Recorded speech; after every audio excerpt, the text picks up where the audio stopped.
इस वीडियो में हम करेंगे कक्षा 8 का प्रश्नावली 9.2 का प्रश्न नंबर 1। प्रश्न है, दो घनाकार डिब्बे हैं जैसा कि संलग्न आकृति में दर्शाया गया है। यानी कि दो घनाकार डिब्बे हैं हमारे पास जैसा कि आकृति में दिखाया गया है। किस डिब्बे को बनाने के लिए कम सामग्री की आवश्यकता होगी? हमें बताना है इन दोनों डिब्बों में से किसी डिब्बे को बनाने के लिए कम सामग्री की आवश्यकता होगी। तो जिस डिब्बे का पृष्ठीय क्षेत्रफल कम होगा उस डिब्बे को बनाने के लिए कम सामग्री की आवश्यकता होगी। तो पहले देखें इसकी पहली आकृति यानी कि ए आकृति। ए में है लंबाई दी है 60 सेंटीमीटर और चौड़ाई दी है 40 सेंटीमीटर, ऊंचाई है 50 सेंटीमीटर। यानी कि सभी भुजाएं इसकी अलग अलग है। इसका मतलब ये बन जाएगा घनाभ, क्योंकि घनाभ की सभी भुजा होती हैं अलग अलग। तो इसे लिख दें, क्या बनेगा ये बनेगा घनाभ। दूसरी आकृति, इसकी लंबाई है 50 सेंटीमीटर, चौड़ाई भी है 50 सेंटीमीटर, ऊंचाई भी है 50 सेंटीमीटर। तो इसकी सभी भुजा बराबर है, यानी कि ये बन जाएगा घन। एक हो गया घनाभ, दूसरा हो गया घन। अब हमें इन दोनों के पृष्ठीय क्षेत्रफल निकालने हैं। तो सबसे पहले निकालें घनाभ का पृष्ठीय क्षेत्रफल। यहाँ करते हैं ए भाग। इसके लिए हमें लंबाई दी है कितनी? 60 सेंटीमीटर, चौड़ाई 40 सेंटीमीटर, ऊंचाई 50 सेंटीमीटर। यानी कि एल का मतलब लंबाई, लेंथ कितनी है? 60 सेंटीमीटर। और चौड़ाई का मतलब बी, ब्रेथ, बी कितनी है? ये है 40 सेंटीमीटर। ऊंचाई का मतलब एच, हाइट, ऊंचाई कितनी है? ये है 50 सेंटीमीटर। ये घनाभ की भुजाएं हमें दी हुई है। अब हम निकालेंगे इसका पृष्ठीय क्षेत्रफल। तो यहाँ लिखें फॉर्मूला, यहाँ लिखें घनाभ का पृष्ठीय क्षेत्रफल। घनाभ का पृष्ठीय क्षेत्रफल।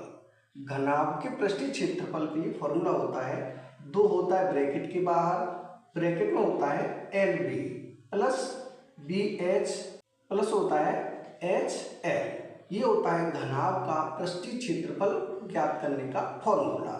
अब 2, तो यहाँ लिखेंगे 2। LB, L का मतलब है 60, B का मतलब है 40।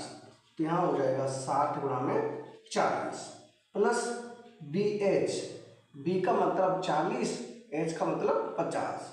यानी ये हो जाएगा 40 गुणा में 50 प्लस HL, H का मतलब 50, L का मतलब 60। तो यहाँ हो जाएगा 50 गुणा में 60, ये हो जाएगा।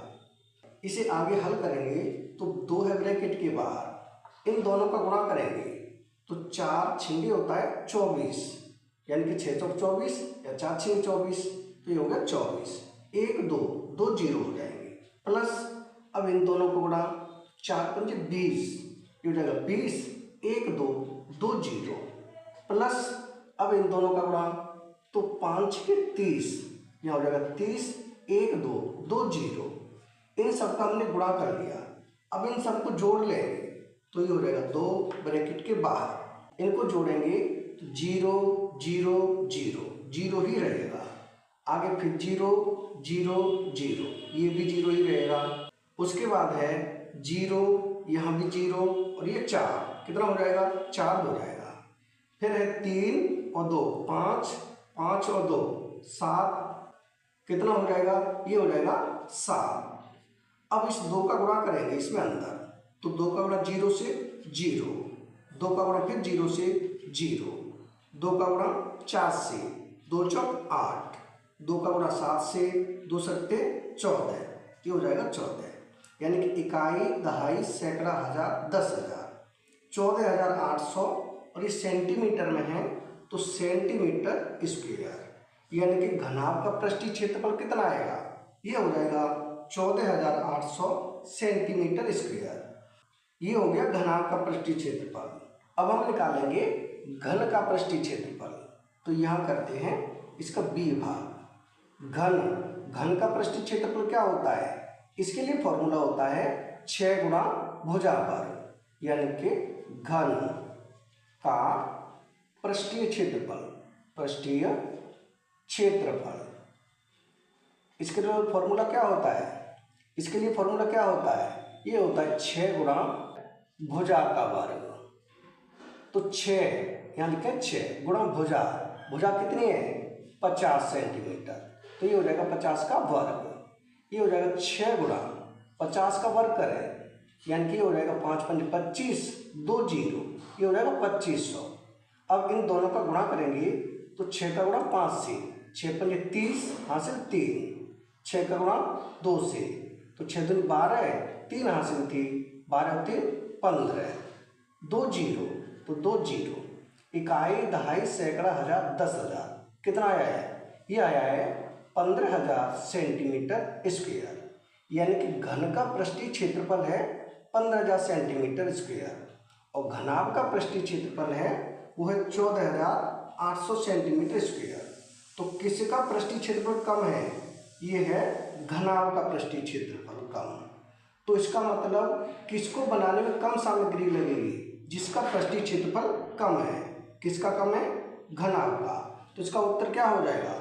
इसका उत्तर हो जाएगा ए, क्योंकि ए के लिए पृष्ठीय क्षेत्रफल कम है, यानी घनाभ को बनाने के लिए कम सामग्री की आवश्यकता होगी। तो इसका उत्तर क्या हो जाएगा?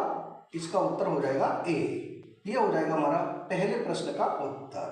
यानी कि प्रश्न नंबर 1 हो चुका है कंप्लीट। अगर वीडियो पसंद आए तो लाइक करें, कमेंट करें, अपने दोस्तों के साथ शेयर करें। धन्यवाद।